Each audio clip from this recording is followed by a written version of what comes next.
Take two.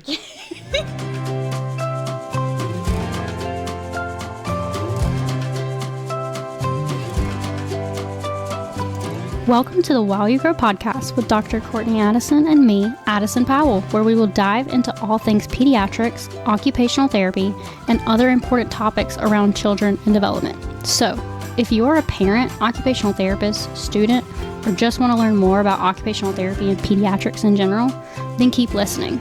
For more information on the podcast and to follow us on social media, take a look in the show notes. Let's get started. Welcome back to While You Grow podcast. I'm Dr. Addison. And I'm Addison Powell. Today we have Dr. Moni Keen, a little bit of a South Carolina occupational therapy legend. I feel like everywhere we go, they're like, you know Dr. Keen?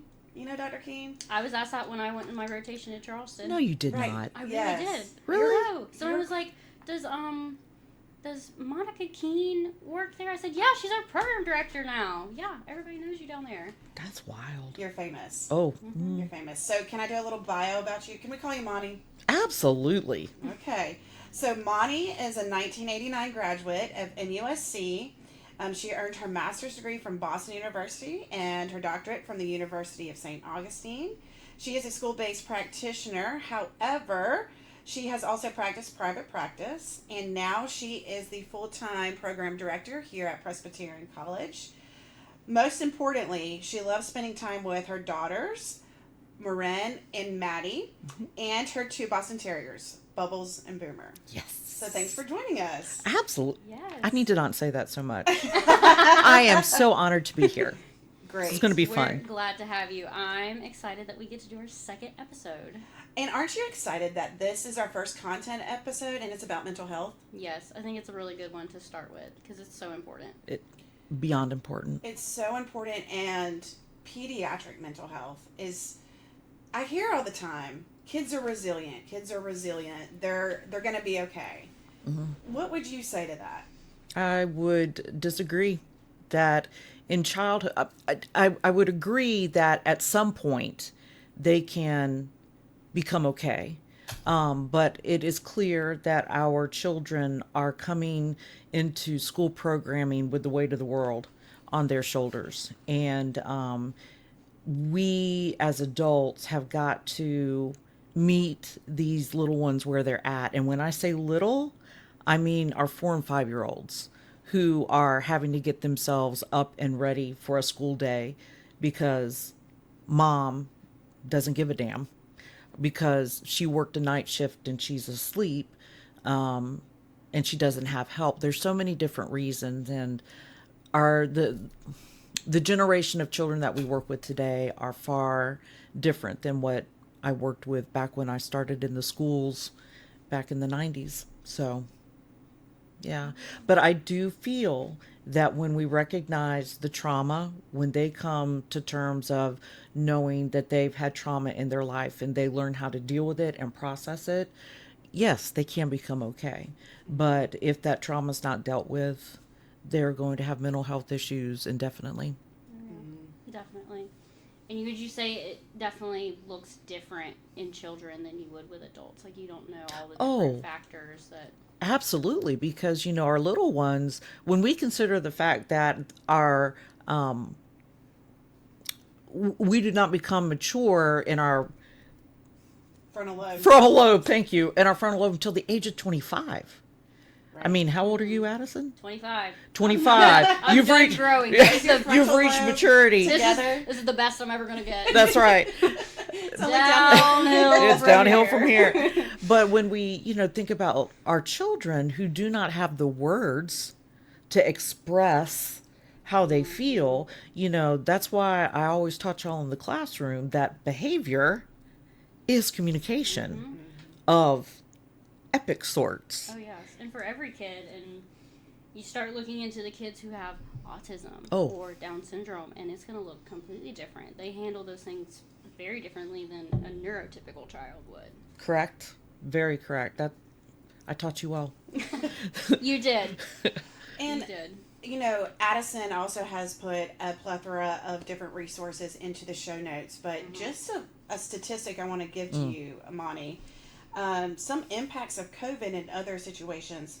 There's a 24% increase in mental health related emergency room visits among children between ages of 5 to 11.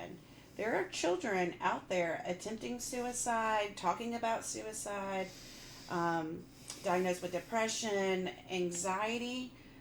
Talk to us a little bit about that, and just kind of how, like, an occupational therapy, where do we need to be in this conversation? Oh my goodness.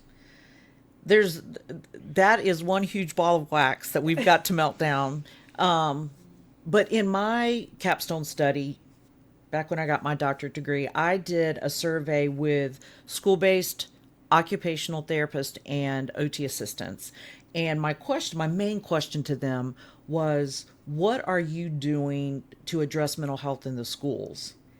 Overwhelmingly, the survey came back with seasoned practitioners saying, I don't address mental health. I don't do this. I don't do that. And I was floored.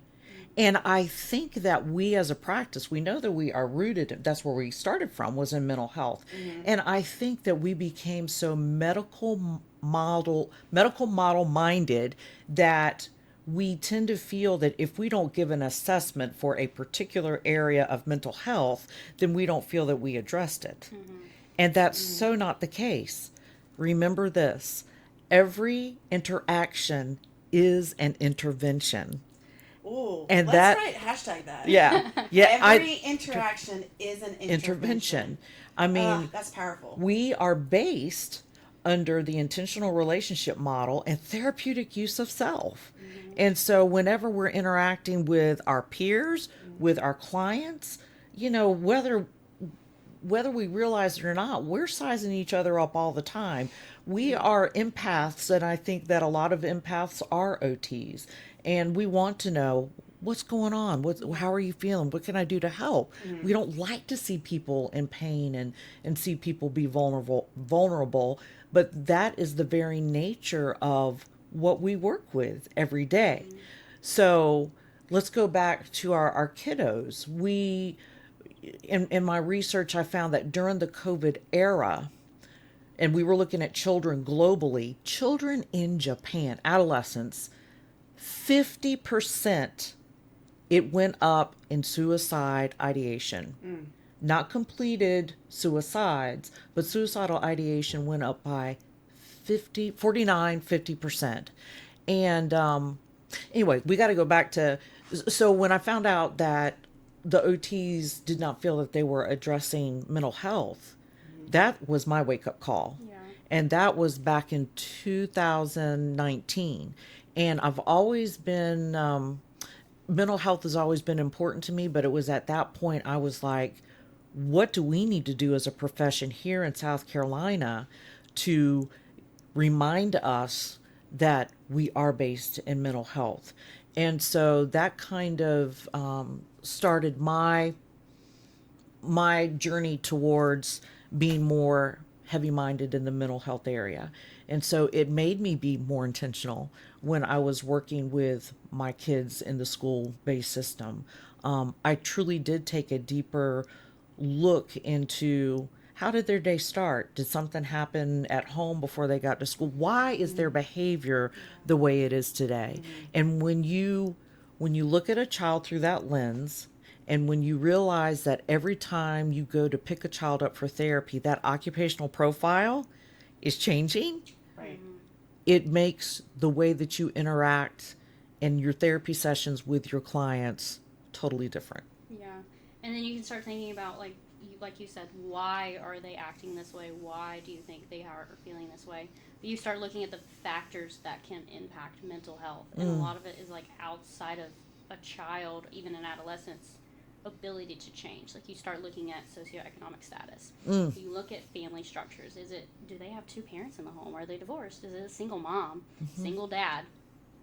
Bullying is so prevalent in, I think I heard middle school was the worst for bullying, which is crazy. That's 11 to 14? 14. Yeah. And that's just so crazy to me. And when you have these little kids that are getting bullied, their mental health is going to plummet. And then our main focus is also in rural communities, and that's another factor. You start looking at what accesses do they have to mental health care.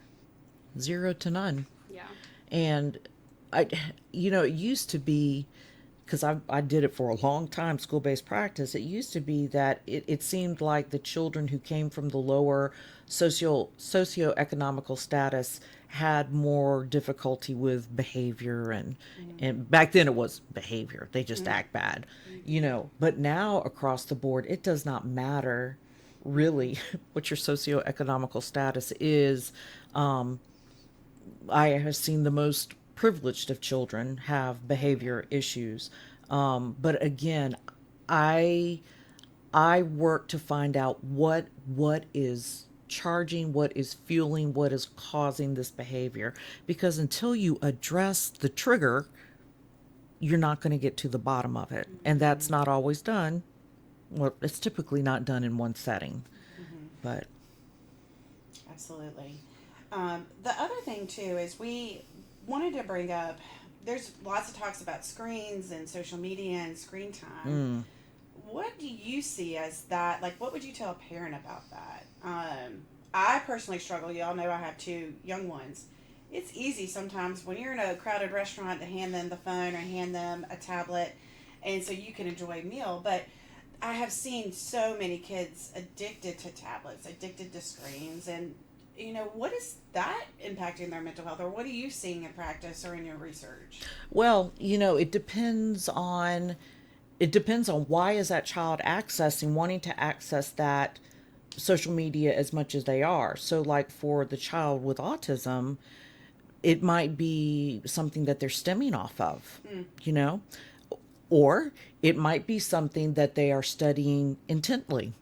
It's Right. not necessarily a bad thing. But then what about that teenager who's surfing the web, Facebook, Instagram, TikTok, because they see these beautiful girls and they want to look like that, or they see their friends with their boyfriends and they want that type of relationship, or I think we've got to be very careful and determine what is driving the behavior for them to want to be on social media all the time.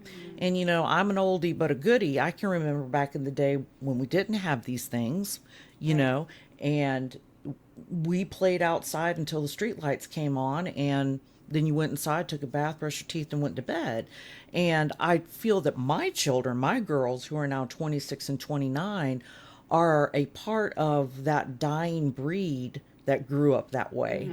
Yeah, I grew up like that. You were always outside. My parents limited how much TV we had. Yep. And I was doing things I probably shouldn't have. Like, I was jumping hills on a four-wheeler. Like, I could have gotten really hurt. But I feel like that's much better than sitting in front of a screen all day. Absolutely. Right. Absolutely. And it was you did your homework before you turned anything on.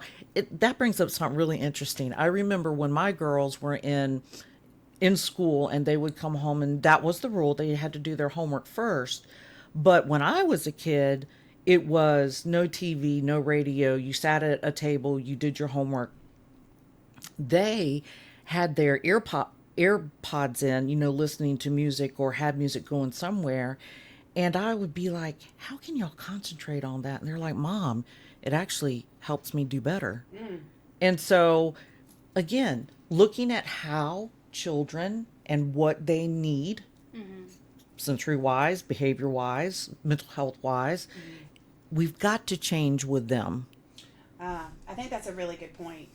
If you were talking to a new parent like myself, Yes, who was trying to balance all these things and these concerns that we have for our children, what's the best advice that you could give a parent that's listening to this on communicating with their kid, but also in terms of resources? Like, where's the point? Like, okay, I need some extra help, but what is your best advice for communicating? You've talked to me a little bit more about your parenting style, and I've seen some different parenting styles, but in your practice, what do you feel like is the best way to reach kids right now? And you talk about it changes, it changes through their life, it changes with the times. What's your advice? I think probably the number one thing that I would teach a new parent when they are talking about behavior and emotions with their children is emotions aren't bad, including Another anger. hashtag. Emotions aren't bad, including anger. And I'll just go back to how I raised my girls. I encouraged them to experience the emotions that they had, whether they were big or whether they were little. And even if they were angry, it's okay to be angry. It's how you handle that anger and what you do while in that anger. Now, as a parent, I also had to learn that it's my responsibility to respond to what they're telling me and be careful not to react. And huge difference between the two. And I had to learn that if my daughters, as they're growing older, are going to trust me enough to share things that they may be afraid to share, or things that are really important to them that could maybe spark a little bit of concern or anger, I have to remember, Moni, take a breath, don't react, respond. And I think that has been one of the biggest gifts that we have been able to give each other. Again, at 26 and 29, our lines of communication are fabulous.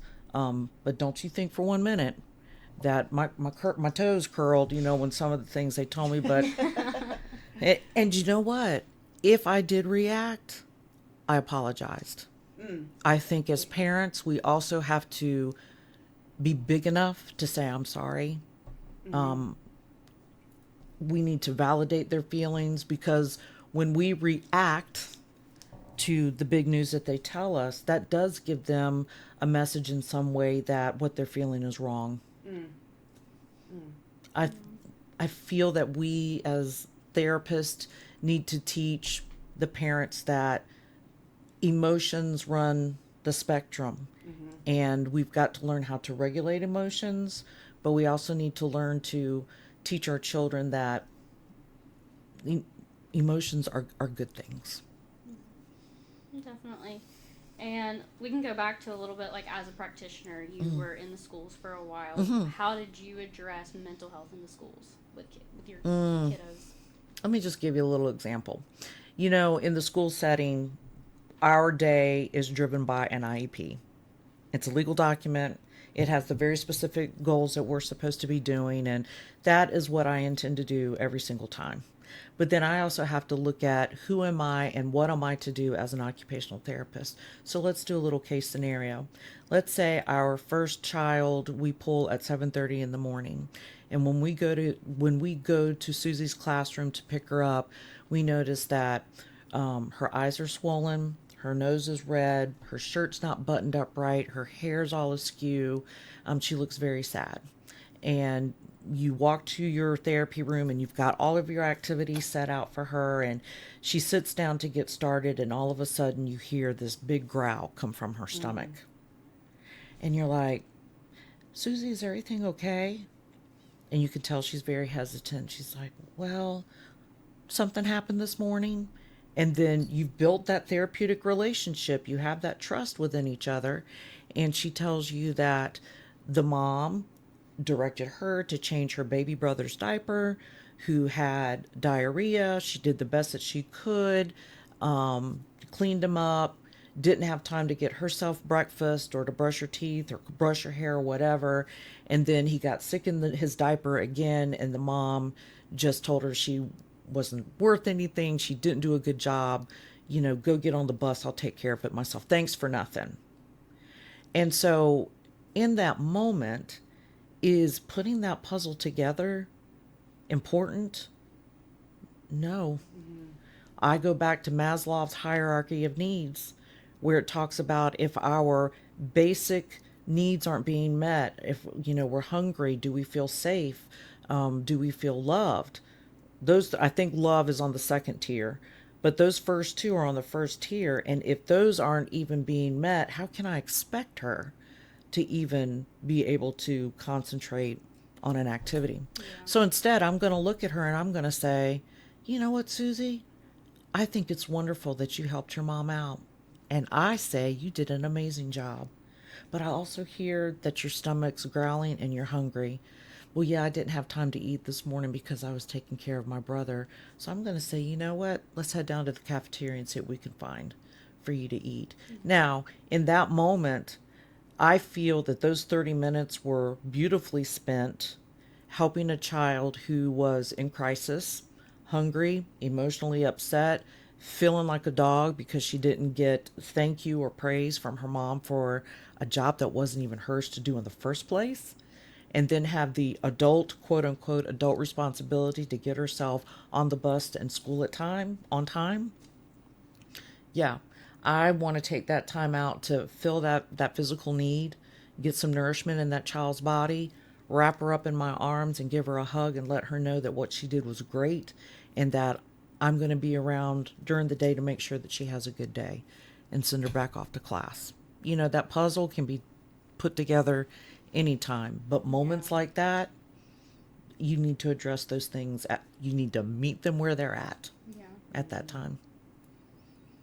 And what would you say, because a lot of who we work with, these little kids, they might have some motor delays, but also autism and that kind of thing. And with autism, their brains work completely differently than ours. So how is it probably more complicated to work with children with mental health?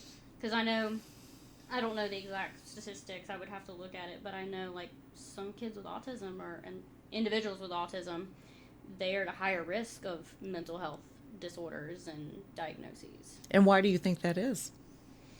Well, our society unfortunately is not made for neurodivergent individuals, and Agreed. sometimes they're expected to fit a mold that they don't fit into. And I can only imagine how that can impact their mental health. And just because they may not be able to speak does not mean that they can't hear and understand what's being said about them. And we've got to be mindful of that. I can assure you of this. When you are working with somebody who is on the spectrum and you guys make that connection of that child understands that you get them and that trust is built, you've got a friend for life. And even if they're in emotional crisis, they're going to respond better to you than they are to somebody who doesn't, I don't want to say understand, but doesn't appreciate or, what's the words I'm looking for? They have an understanding of why they're behaving the way that they are, if that makes sense. Yeah. You know, case in point, we go into a grocery store and we see a child who's screaming, having a fit. And probably the typical person is going to say, why can't that mother control their child? When in reality, it's a child who's on the spectrum who is overstimulated by the lights, by the sounds, the visual stuff that's going on. And, you know, we need to stop and be mindful and take a breath and stop being so shaming and condemning and see what we can do to help. Yeah. And what would you say to the parent or caregiver who has that child that's acting up in a grocery store? And you can only imagine how they feel. They're probably embarrassed. And what would you say to a parent that has a child that's like that? I would want to go and put my arm around them and say, you're doing an awesome job. How can I help you? Yeah. Right. You know, go see if I can maybe help the child calm down, like take them by the hand and try and figure out what are they wanting to get to. Yeah. You know, is it they're trying to ask for a piece of candy that's on the shelf? Do they want to go see a certain toy? You know, and I feel that we as OTs, we have that gift, and especially if that's an area that we thrive off of. And I love working in the autism community. And so, yeah, we need to be ready to step up and help out wherever we can, whenever we can. Oh, yeah, definitely. So my next follow-up question is, we have some students that listen to this podcast. What advice can you give to students in learning the skill set for this? Let's be honest, a lot of our students have this natural ability to make connections with others and be there for others. But for those other students that are looking to develop the skills to be better mental health OTs, what's some advice you would give them? Again, I think some of the best advice we can give anybody is every interaction is an intervention. Right. And meet people where they're at and develop an appreciation for what they may be going through. I am very big on teaching, and you should remember this too, Addison, teaching the difference between understanding what somebody's going through versus appreciating what somebody is going through. Don't you dare go up to that mom of the child who's having a meltdown in Walmart and say, "Oh, I understand how you feel." Do you have a child with autism? Because if you don't, no, you don't understand how they feel. But you can appreciate the discomfort and the potential embarrassment and frustration that that mom is having at that time. And we can pull on our resources to help her in that moment or to help that child in that moment, if that makes any sense. Yeah, I was researching all about mental health leading up to this podcast, and there was one article that I am going to link in the show notes that I think would be really great for OT practitioners and students wanting to learn how to implement mental health in their sessions. Mostly it had to do with working with children with autism, because another area of like what can affect kind of goes back to kids with autism and how they're expected to like fit a mold. There's the term masking for children with autism. And for those who don't know what masking is, it's essentially they learn to cover up characteristics that don't fit that mold, like forcing eye contact and those kinds of things. But I saw that it was like a whole chart of different interventions that you could implement with children with autism that might to address mental health, and like self-advocacy was the biggest one I saw. Yes. And I think it's a really good resource, and like I said, I'm going to link it in the show notes for everyone. But then I also remember seeing something about like when it came to parents, and they talked about the struggle of it, and like it's hard to feel like in the kids with autism and adolescents as well, it's hard to feel like they belong somewhere, and that impacts their mental health. And I just thought that was really interesting. I think it would be wonderful for a school-based OT, especially having children just like what you described, being in a situation where they feel that they don't belong, being able to create a community of a buddy system. It just takes one person to make that connection with that child to change a life. And what is so frustrating is that we as school-based occupational therapists are spread so thin, we don't have the opportunity to build communities like that within a school because we simply do not have the time. And I think another thing that we would be remiss not to cover is education and educating teachers and administrators, school cafeteria workers, the janitors, about how to interact with these children and how to, earn their trust. Can I give the example that I shared at lunch today about Deuce? Oh, yes, absolutely. Okay, so I have a neighbor who hit TK and Crystal. This is their second marriage each. And they had a child together. Between the two of them, they have 10 children, most of which are adults or in high school, close to graduation. Well, Deuce came along, and Deuce he is the cutest little thing. I think he's either 3 or 4, probably 4 by this age. He's autistic. He's nonverbal.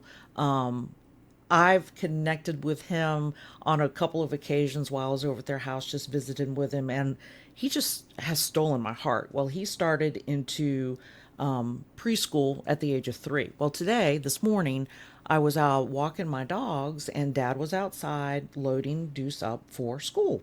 So I was like, well, hey, TK, how's it going? Hey, Moni, it's going well. And I saw Deuce, I was like, hey, Deuce, how you doing, buddy? And he kind of looked at me, and so I just continued to walk my dogs. Next thing I know, I hear TK saying, that's a good boy. And I turned around, and Deuce was looking at me waving. Waving. I was like, buddy, that is fantastic. I mean, got goosebumps, made my whole day.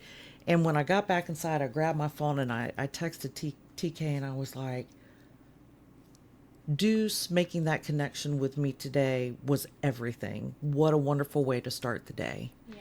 And I can assure you that that bridge between me and Deuce is from taking the time to sit down and get in his world for a little while and let him know, I got you.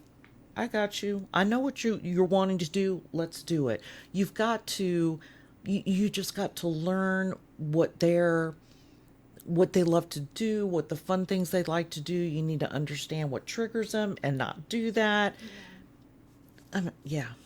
And waving, it can, to any person out there, waving can seem like such a little thing. Mm-hmm. But you want to, with especially kids with autism, you want to celebrate those little victories. Absolutely. It's a really big deal. It's bigger than we will ever appreciate. Yeah. And when TK's dad responded back, he goes, he is growing exponentially. And that, oh my goodness, that It just makes your day. totally. And, as a parent of a kiddo with autism, Mason being so young, as a parent, I am fearful Sure. of him going to school, being bullied, being seen as different. But I also know what he can do really well. And so, as parents, we want the places where they spend most of their time to be safe places for them to develop, to have the environments to develop, meet those other milestones, but also celebrate those crazy, awesome, amazing things they can do. Oh. Well, so, I hope that there's continued talks and development and movement towards reforming how we approach mental health, but for everybody, not just your typical developing child, but everyone. Everyone has mental health, Absolutely. And just on a personal note of having a 12-year-old, one great resource and movie is Inside Out. For those that haven't seen it, I love that movie. I think it is one of the best movies of depicting what's going on in the brain. Yep. And showing that, again, going back to that first point, it's okay to be angry. Yep. It's what you do with that anger. Correct. Anger is just as a natural emotion as being happy. Yeah. And understanding those are so important so that you don't have issues later on in life. Exactly. Can't tell you how many people out there could use some therapy in their lives. Oh my goodness. Therapy is liberating. And it doesn't matter what age you are. When you as an individual come to understand why you, Moni, is feeling the way that I'm feeling or behaving the way that I'm behaving, it really is freeing. The terminology of knowing physiologically the feelings that you're having when you're interoception. Interoception. What a wonderful concept to almost like cut off an anxiety attack when you finally understand my heart's beating faster, my ears are getting red, I'm breathing a little quicker. Is it possible that I'm feeling anxious? Yes, you're feeling, okay, why am I feeling anxious? You identify why you're feeling anxious. And then you make that intentional decision of what do I need to do to get myself regulated? Do I need to leave the situation? Do I just need to step back for a little bit? And then acting on that choice to help yourself calm down. So if we can learn to do that for ourselves as typically developing people, that's the same thing we need to do with our neurodivergent friends. Identify how they're feeling, identify what possibly could have triggered this, and then help them make that decision on how to regulate themselves. And little side note, just because we might have some parents that also listen to this, explaining what neurodivergent means. I'll try my best, but Sure. y'all jump in as well. But that kind of, just the brain works differently, so that I think what falls under that is autism, ADHD. Are there any other ones? ADD, just any where the brain isn't quite picking up the chemicals the same way other typical developing chemicals are. Yeah. That lead to different kind of behaviors or along those lines. Most associated with ADHD, autism, and, Yeah. and those diagnoses. So, yeah. And you bring up something really important. Now, let's touch on ADHD really quickly.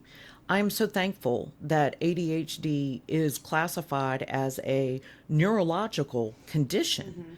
You know, back when I was in school, and unfortunately it still happens today, what are those kids referred to as in the classroom? They're being Disruptive and just bad behavior. bad behavior. Won't They're stop talking. won't Yeah. stop talking. Stop It's moving, can't stay in a seat, which kids aren't supposed to do anyways. right. All negative, negative, negative.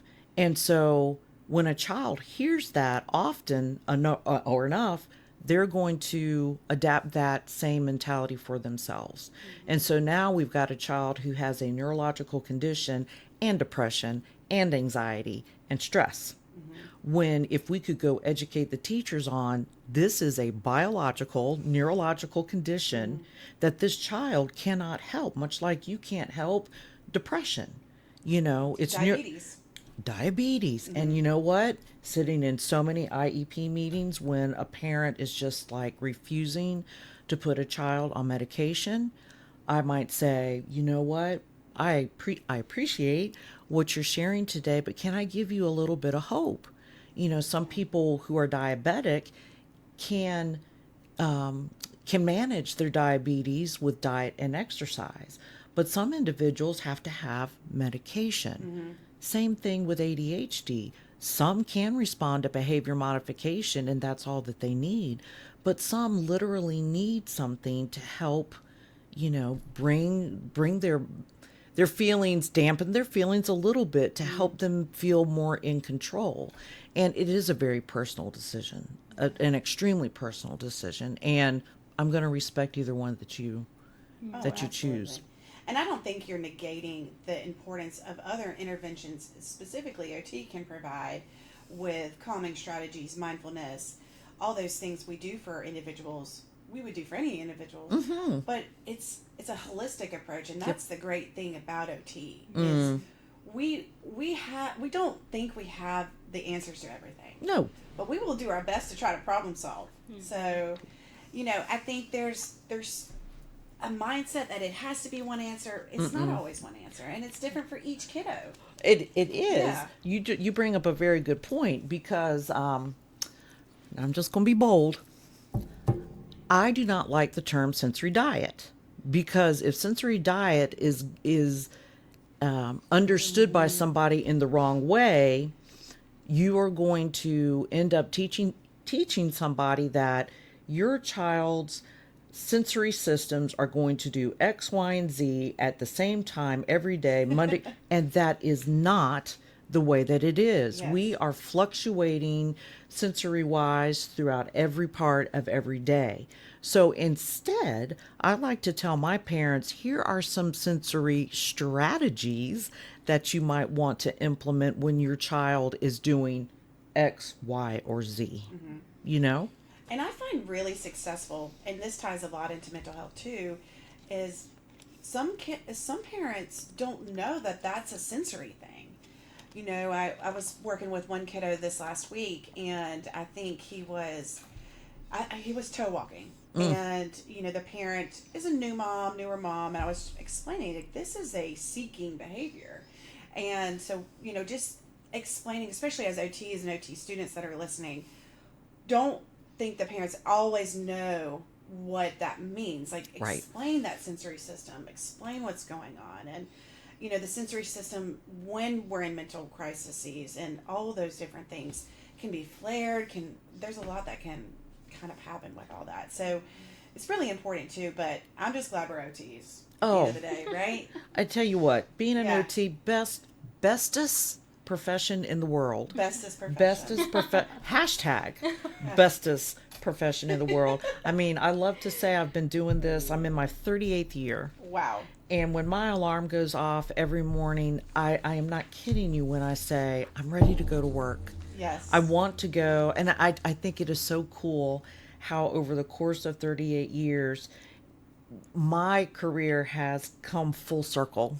And I'm at that point now where I get to teach future practitioners about the job that I love. And I can only pray that my passion for what I do is sent to the people that I teach. So, yeah. Well, we thank you.